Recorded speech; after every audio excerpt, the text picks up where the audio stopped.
मधुर आवाज़ चैनल में आपका स्वागत है। हमारी आज की कहानी है माँ बाप का साथ। कहानी के पिछले भाग में हमने देखा था कि राधा जी, जो हमेशा अपने परिवार की परवाह करती रही, किस तरह से एक दिल दहला देने वाले दौर से गुजरी। उन्हें अचानक पैरालिसिस का अटैक आया और अस्पताल में भर्ती कराया गया। उनके इकलौते बेटे अशोक और बहू निशा, जो अब तक उनके सबसे बड़े सहारा, हर पल उनके साथ दिखाई दिए। लेकिन सवाल ये है कि क्या ये ममता और अपनापन हमेशा बना रहेगा, या फिर किस्मत कोई ऐसा मोड़ लेगी जिससे राधा जी ने कभी कल्पना भी ना की। राधा जी को अस्पताल में एडमिट हुए 1 हफ्ता हो चुका था। डॉक्टर ने उन्हें कहा कि उनके शरीर को ठीक होने में वक्त लगेगा और उन्हें आराम की ज़रूरत है। इनकी देखभाल आप घर पर भी कर सकते हैं। राधा जी अब घर वापस आ चुकी थी, मगर अब सब कुछ पहले जैसा नहीं था। ना वो बोल पाती, ना ही अपने हाथों से खाना खा सकती, और ना ही अपने पैरों पर खड़ी हो सकती। उनका चेहरा अब भी थोड़ा टेढ़ा था और आंखों में हमेशा एक खालीपन। निशा और आकोश उनके हर पल का ध्यान रखते। निशा हर सुबह उन्हें गर्म पानी से पोंछती, दवा देती और फिर उनके लिए खिचड़ी या दलिया तैयार करती। अशोक भी रोज ऑफिस से जल्दी आ जाता ताकि माँ को अकेलापन महसूस न हो। घर में एक कोना अब राधा जी के लिए पूरी तरह से तैयार कर दिया गया था। एक आरामदायक बिस्तर, आसपास जरूरी दवाइयाँ, पानी की बोतलें और कुछ किताब जिनके पन्ने निशा कभी कभी उन्हें पढ़कर सुनाती। राधा जी के लिए अब बोलना तो मुमकिन नहीं था, लेकिन उनकी आंखों में भावनाएं साफ पढ़ी जा सकती। जब आरव स्कूल से लौटता, उसे देखकर उनकी आंखें चमक जाती, और जब आरव उनके पास बैठता तो उनका चेहरा थोड़ा खिल उठता। जिंदगी अब एक नए पथ पर चलने लगी, जहां जिम्मेदारियां बढ़ गई थीं, लेकिन ममता और अपनापन अब उतना भी गहरा था। 6 महीने होने को आए थे, लेकिन राधा जी की तबीयत अब भी वैसी ही थी। निशा उनका हर काम खुद करती, घर के सारे काम, और आरव को स्कूल भेजती। अशोक भी पूरी तरह से उसकी मदद करता। निशा का पूरा दिन काम करते करते थक कर खत्म हो जाता। घर के कामों के साथ साथ राधा जी की देखभाल भी एक जिम्मेदारी बन चुकी थी, और अब हर वक्त राधा जी के साथ किसी का होना बहुत जरूरी था। घर का माहौल पूरी तरह से बदल चुका था। पहले जहां खुशियां और हंसी ठहाके होते थे, वहीं अब सन्नाटा और चिंता का माहौल था। राधा जी की हालत के कारण घर की दीवारें पर एक भारी सन्नाटा पसरा हुआ था। घर के खर्चे बढ़ गए थे और पैसों की तंगी भी महसूस होने लगी थी। अशोक ने अपने काम में कमी की थी ताकि माँ की देखभाल पर ध्यान दे सके, लेकिन ये भी परिवार की आर्थिक स्थिति पर असर डाल रहा था। निशा हमेशा चिंता में डूबी रहती, सोचती कि घर की हालत सुधारने के लिए क्या किया जाए। वो जानती थी कि राधा जी की देखभाल के लिए समय और प्यार की जरूरत थी, लेकिन घर के बाकी काम भी जरूरी थे। घर की आर्थिक तंगी और राधा जी की हालत ने निशा को मानसिक और शारीरिक रूप से थका दिया था। ऑफिस का काम, घर की जिम्मेदारियां और माँ की तबीयत, सब कुछ मिलकर उस पर भी बोझ बन चुका था। इलाज, दवाइयाँ और हर वक्त एक व्यक्ति का माँ के पास रहना, इन सब के बीच घर का माहौल बहुत मुश्किल हो गया था। सब कुछ थकाऊ, तनावपूर्ण और बोझिल सा लगने लगा था। कभी जो निशा छोटी छोटी बातों पर मुस्कुराया करती, अब वही छोटी छोटी बातों पर चिड़चिड़ा जाती। वो अपने मन में कई बार ये सोचने लगी थी कि क्या वाकई उनकी जिंदगी अब इसी तरह कटेगी। गहराते तनाव और आर्थिक दबाव के बीच निशा के मन ही मन एक बड़ा फैसला ले लिया। उस रात जब आरव सो गया और राधा जी भी दवाई लेकर बिस्तर पर लेटी थी, निशा ने धीरे से कहा, सुनो, एक बात कहनी है। मैं सोच रही थी कि अब मुझे कोई जॉब करनी चाहिए। अशोक ने उसकी बात को गंभीरता से सुना। पर माँ को दिन भर कौन देखेगा? तुम तो जानती हो, हर वक्त किसी को उनके साथ रहना जरूरी है। वो थोड़े हिचकिचाहट के साथ बोली, यही तो सोच रही हूँ। अगर माँ जी को किसी अच्छे वृद्ध आश्रम में भेज दे तो वहाँ उनकी देखभाल के लिए लोग होंगे, समय पर दवाइयाँ, खाना और हर ज़रूरत पूरी हो जाएगी। ये सुनते ही अशोक को जैसे आग लग गई। उसकी आंखों में गुस्सा साफ झलक रहा था। उसने एकदम तीखे लहजे में कहा, तुम ये सब सोच भी कैसे सकती हो निशा? माँ ने हमें पालने में अपनी पूरी जिंदगी लगा दी और आज जब उन्हें हमारी जरूरत है तो तुम कह रही हो कि उन्हें वृद्ध आश्रम भेज दें। निशा चुपचाप उसकी बातें सुनती रही, लेकिन अशोक यही नहीं रुका। उसकी आवाज और तीखी हो गई। आज तुमने ये बात कह दी, लेकिन मैं साफ कह देता हूँ, आज के बाद ये सोचने की भी कोशिश मत करना। माँ हमारे साथ रहेंगी चाहे कुछ भी हो जाए। मैं सब संभालूंगा। निशा ने कुछ कहने के लिए मुंह खोला, लेकिन अशोक ने हाथ उठाकर उसे रोक दिया। उसकी आंखों में आंसू थे, पर गुस्सा भी उतना ही था। कमरे में सन्नाटा छा गया। धीरे धीरे घर की हालत दिन ब दिन और भी बिगड़ती जा रही थी। खर्चों की कोई सीमा नहीं थी। अशोक की नौकरी पर भी असर पड़ रहा था। ऑफिस में बॉस की डांट, घर में माँ की चिंता और पैसों की तंगी ने अशोक को अंदर से तोड़कर रख दिया था।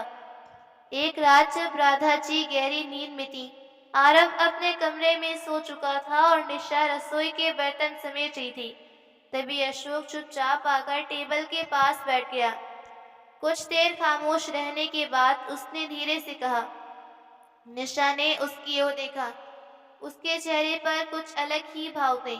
अशोक की आवाज हल्की सी कांप रही थी। तुम ठीक कह रही थी उस दिन।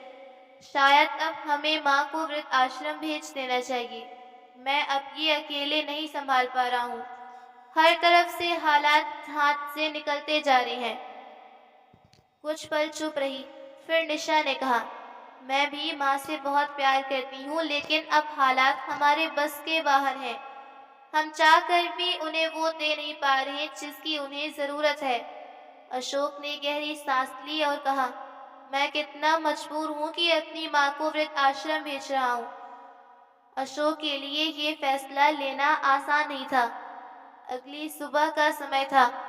राधा जी व्हील चेयर पर बैठी खिड़की की ओर देख रही थी। उनके चेहरे पर हमेशा की तरह वही खामोशी थी जो अब उनके जीवन का हिस्सा थी। तभी अशोक धीरे से उनके पास आया। उसने माँ के सामने बैठते हुए धीरे से उनका हाथ थामा। माँ, मैं जानता हूँ आप कुछ बोल नहीं सकती। हम अब आपका ठीक से ध्यान नहीं रख पा रहे हैं।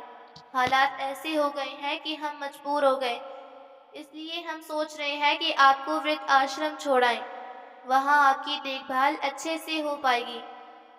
राधा जी ने जैसे ही ये बात सुनी, उनका दिल कांप उठा, लेकिन कुछ नहीं बोली। उनकी आंखों में जो आंसू छलकने लगे थे, उन्होंने सब कुछ सह लिया। वो दर्द, वो बेबसी, वो टूटन साफ दिखाई दे रहा था। अशोक ने उनका चेहरा ऊपर उठाया। माँ, ये आपके भले के लिए है, यकीन मानिए। निशा पीछे खड़ी थी। थोड़ी ही देर में अशोक ने राधा जी को गाड़ी में बिठा दिया और उनके पास ही निशा बैठ गई। उसने माँ का हाथ थामा हुआ था, जैसे उन्हें ये एहसास दिला रही हो कि वो अकेली नहीं है। गाड़ी की चाबी घुमाते हुए अशोक ने एक नजर अपनी माँ पर डाली। उनकी आंखें अब भी खामोशी से अशोक को देख रही थी। गाड़ी ने धीरे धीरे अपना सफर शुरू किया, उस मोड़ की ओर जहां एक माँ अपने ही घर से दूर कर दी जा रही थी। वृद्धाश्रम के दरवाजे पर गाड़ी रुकी। अशोक और निशा ने धीरे से राधा जी का सहारा देकर बाहर निकाला। उनका शरीर कमजोर था, लेकिन उसने भी ज्यादा कमजोर अब उनका आत्मविश्वास था। वृद्ध आश्रम का माहौल बिल्कुल अलग था। बाहर से देखने पर ये एक शांतिपूर्ण और व्यवस्थित जगह थी, लेकिन जब अशोक और निशा राधा जी को अंदर ले गए, तो उन्हें समझ में आया कि ये जगह उनकी माँ के लिए कितनी कठिन और भावनात्मक साबित होने वाली है। राधा जी की चुप्पी और उनके दिल की पीड़ा साफ दिख रही थी। वहाँ एक हल्का सा शोर था। कहीं कोई रेडियो चल रहा था, कोई बुजुर्ग कुर्सी पर ऊँघ रहा था। और कोई खिड़की के पास बैठा सूनी आंखों से बाहर देख रहा था। राधा जी को फिर एक कोने के कमरे में ले जाया गया। एक महिला जिसका नाम शकुंतला था, उसने मुस्कुराते हुए कहा, नमस्ते बहन जी, नई नई आई है क्या? चलिए अब हम सब एक दूसरे का सहारा हैं। तभी वहां वृद्ध आश्रम का कर्मी राधा जी के लिए एक बिस्तर और अन्य जरूरी चीजें लेकर आया। अशोक ने अपनी आंखें झुका ली और कहा, अम्मा के लिए यही सबसे अच्छा है। राधा जी की आंखों में दर्द था, लेकिन उन्होंने कुछ नहीं कहा। वो बस केवल अशोक और निशा को देखे जा रही थी, जैसे वे उनसे कहना चाहती हूँ कि मुझे यहीं रहना है, अपने साथ घर ले चलो। निशा ने राधा जी के हाथ को थामा और बोली, माँ, यहाँ आपकी देखभाल अच्छे से होगी। राधा जी ने धीरे से अपनी आंखें झपकाई और फिर कुछ न कहा। अशोक ने भी उनकी तरफ देखा और कहा, माँ, हम जल्दी आपसे मिलने आएंगे, चिंता मत करिएगा। ऐसा कहकर वो बाहर चले गए। राधा जी की आंखों से आंसू थमने का नाम नहीं ले रहे थे। वो चुपचाप पलंग पर बैठी थी, लेकिन उनके दिल के अंदर एक तूफान मचा हुआ था। उन्होंने धीरे से अपनी भीगी पलकें बंद की और सोचने लगी, क्या मेरी परवरिश में ही कोई कमी रह गई थी? क्या मैंने ही अपने बेटे को सही संस्कार नहीं दिए? जिस बेटे को अपनी उंगली पकड़कर चलना सिखाया, उसने मेरी गोद में सिर रखकर कहानियां सुनी, वो मुझे इस मोड़ पर छोड़कर चला गया। उनका दिल बार बार यही सोच रहा था, जहां से उनका बेटा अभी अभी उन्हें छोड़ कर गया था। हर आहट पर उनका मन यही उम्मीद कर रहा था कि शायद अशोक लौट आए और कहे, माँ, मैं आपको ऐसे कैसे छोड़ सकता हूँ। निशा और आकोश गाड़ी में बैठ चुके थे और वो सन्नाटा राधा जी के दिल में और गहरा होता जा रहा था। उनकी आंखों से आंसू लगातार बहते रहे, जैसे उनके अंदर का सारा दर्द अब बहकर बाहर आना चाहता हो। शकुंतला जी ने धीरे से उनके हाथ पर हाथ रखा। हम सब की कहानी एक जैसी है बहन। वृद्ध आश्रम के उस पुराने से हॉल में कुछ खिड़कियां थीं, जहां से धूप की हल्की सी किरणें अंदर आती थीं। उस पर कुछ लिखा था, मुस्कुराइए, आप जिंदा हैं, हर दिन एक नई शुरुआत है। लेकिन इन शब्दों से ज्यादा अक्सर वहां खामोशी थी। राधा जी को जिस कमरे में रखा गया, वहां पहले से ही शकुंतला जी और कावेरी दीदी रहती थी, लेकिन अपने दुखों के साथ जीना सीख गई थी। शकुंतला जी ने धीरे से राधा जी को गले लगाया और कहा, हम सबका हाल एक सा है बहन, हम एक दूसरे का सहारा हैं। कावेरी दीदी मुस्कुराई, यहाँ रोने की इजाजत है, लेकिन हर रोज थोड़ा कम। हम साथ मिलकर अपने टुकड़ों को जीते हैं। राधा जी की आंखें फिर से भर आईं, लेकिन तभी वहां एक जवान सा लड़का कमरे में आया, नीली टी शर्ट पहने, मुस्कुराता हुआ। वही मुस्कान जो दुख के बीच भी उम्मीद जगाती। अम्मा, उसने धीरे से पुकारा। राधा जी ने उसकी तरफ देखा। मैं राज हूँ और इस आश्रम में 10 सालों से हूँ। यहाँ जो आता है वो मेरा परिवार बन जाता है। देखो अम्मा, यहाँ से कोई वापस नहीं जाता, तो अच्छा रहेगा इसी को अपना घर मान लो। राधा जी की आंखें नम थीं, लेकिन राजू की बातों में कुछ तो ऐसा था कि हल्का सा सुकून उनके दिल तक पहुंचा। राजू फिर बोला, आपको अपने लिए हिम्मत रखनी होगी। हर सुबह मैं खुद आऊंगा, आपकी अच्छे से मालिश करूंगा, फिर देखना आप ठीक हो जाएंगी। शब्द नहीं थे राधा जी के पास, लेकिन उनके चेहरे पर हल्की सी मुस्कान आ गई, बहुत महीन लेकिन सच्ची। उस दिन पहली बार राधा जी को महसूस हुआ कि कभी-कभी जो अपने होते हैं वो मजबूरी में दूर हो जाते हैं, और जो अजनबी होते हैं वो बिना किसी रिश्ते के भी दिल के बहुत करीब आ जाते हैं। राधा जी को लगा कि उन्होंने किसी की परवरिश महसूस की।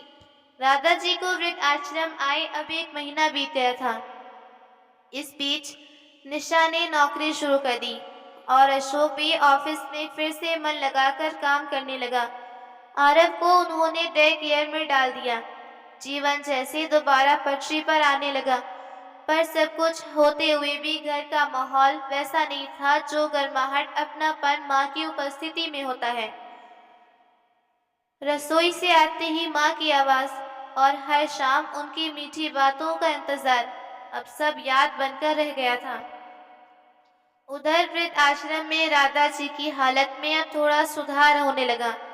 वो अब भी पूरी तरह से चल फिर नहीं सकती, पर उनके शरीर में हल्की-हल्की संवेदनाएं लौट चुकी थीं। हर सुबह वो राधा जी को व्हीलचेयर पर बिठाकर बगीचे की ओर ले जाता। वहाँ हरी घास पर धूप में बैठकर वो उनके हाथ पैरों की बड़ी नरमी से मालिश करता और उनसे कहता, अम्मा देखना, एक दिन आप खुद अपने पैरों पर खड़ी होंगी, लेकिन आपको कोशिश करनी होगी। राधा जी कुछ बोल नहीं पाती, पर उनकी आंखों से कोरों आंसू बहते। जब उन्होंने इशारों में थोड़ी प्रतिक्रिया देनी शुरू कर दी थी, जब कोई बात पसंद आती तो हल्के से पलकें झपकाती या हाथ से इशारा करती। उनके चेहरे पर अब दर्द के साथ साथ एक उम्मीद भी दिखने लगी थी, जैसे कोई टूटी हुई शाख फिर से कोपले निकाल रही हो। उनके मन में हर रोज एक ही सवाल उठता, क्या मेरा बेटा अब भी मुझे याद करता होगा? अब सब कुछ सामान्य होते हुए भी घर में एक अजीब सी खामोशी थी। हर कोने में माँ की कमी महसूस हो रही थी, जैसे हर दीवार कुछ कह रही हो, जैसे हर चीज उनकी मौजूदगी ढूंढ रही हो। निशा जब रसोई में जाती तो उसे माँ की वो चुप निगाहें याद आती, जो हर वक्त कुछ कहती थी। माँ कुछ मांगती, शायद सिर्फ अपनापन। आरब जब स्कूल से लौटता तो सबसे पहले अपने दादी के कमरे में जाता, और जब वो नहीं दिखती तो मासूम आंखें उदास हो जाती और अशोक अब पहले से ज्यादा चुप रहने लगा। कभी कभी वो देर रात अकेले बालकनी में बैठा आसमान की तरफ देखता। क्या सच में हमने सही किया माँ को वहां भेजकर? दिल के किसी कोने में एक भारी सा पत्थर था, जैसे उनके कोई बहुत बड़ी भूल हो गई। फिर अशोक ने मन ही मन सोचा और निशा से बात की। आपने तो मेरे दिल की बात बोल दी। माँ जी के बिना ये घर अधूरा है। निशा ने दृढ़ता से कहा, मैं घर से ही कुछ काम ऑनलाइन कर लूंगी और आरव को डे केयर की जरूरत भी नहीं। बस हम दोनों सब कुछ संभाल लेंगे। अशोक ने उसकी बातों को ध्यान से सुना, फिर हल्का सा मुस्कुराते हुए कहा, निशा बस कुछ दिन की बात है। मैंने दूसरी जगह अपनी जॉब की भी बात की है, जहाँ मेरी सैलरी काफी अच्छी होगी। निशा के चेहरे पर मुस्कान आ गई, जैसे बहुत दिनों बाद दिल को राहत मिली। उनकी आंखों में एक नया संकल्प था। अशोक भी खुश था और दोनों एक दूसरे को देखकर महसूस कर रहे थे कि ये बदलाव उनके जीवन में खुशियां लेकर आएगा, ताकि वो अपनी खुशियों को अपनी माँ राधा के घर ले जा सके। जैसे वो हर चुनौती का सामना करने को अब तैयार थे। सुबह का समय था और आकाश में हल्की सी रोशनी फैलने लगी थी। अशोक ने गाड़ी निकाली और इस दिन को खास बनाने के लिए आरव की भी स्कूल की छुट्टी करवा दी थी। निशा ने माँ के लिए एक सुंदर सी साड़ी भी अपने साथ रखी। आज उनका मन था कि कुछ खास करें और माँ के साथ उनका हर एक पल कीमती हो। आरव ने अपनी माँ से पूछा, मम्मी क्या हम दादी के पास जा रहे हैं? निशा ने मुस्कुराते हुए कहा, हाँ बेटा, हम दादी के पास जा रहे हैं और आज से वो हमेशा हमारे साथ रहेंगी। आरव खुशी से बोला, आप सच कह रही हैं मम्मी। तभी अशोक ने खुशी से आरव को कहा, बेटा तुम्हारी मम्मी बिल्कुल सच बोल रही हैं। अब तुम्हारी दादी को हम हमेशा अपने पास रखेंगे। इस बार अशोक का चेहरा एक अलग ही उम्मीद और प्यार से चमक रहा था, जैसे वो अपने परिवार के साथ एक नई शुरुआत करने जा रहे थे। वो पल ऐसा था जिसमें हर एक की आंखों में चमक थी। गाड़ी धीरे धीरे उनके घर से बाहर निकल रही थी और उनके मन में बस एक ही ख्याल था, अब सब कुछ ठीक होगा। गाड़ी धीरे धीरे वृद्ध आश्रम की ओर बढ़ी। आरव उत्सुकता से खिड़की से बाहर देख रहा था और निशा के चेहरे पर मुस्कान थी। अशोक भी मन ही मन अपने फैसले पर खुश था और साथ ही अपने परिवार की खुशियों को वापस लाने की उम्मीद में। जैसे ही गाड़ी वृद्ध आश्रम के बाहर आकर रुकी, सामने पार्क में राधा जी व्हील चेयर पर बैठी और राजू उनकी सेवा में था। तभी आरव गाड़ी से उतरते हुए सीधा अपनी दादी की ओर दौड़ पड़ा।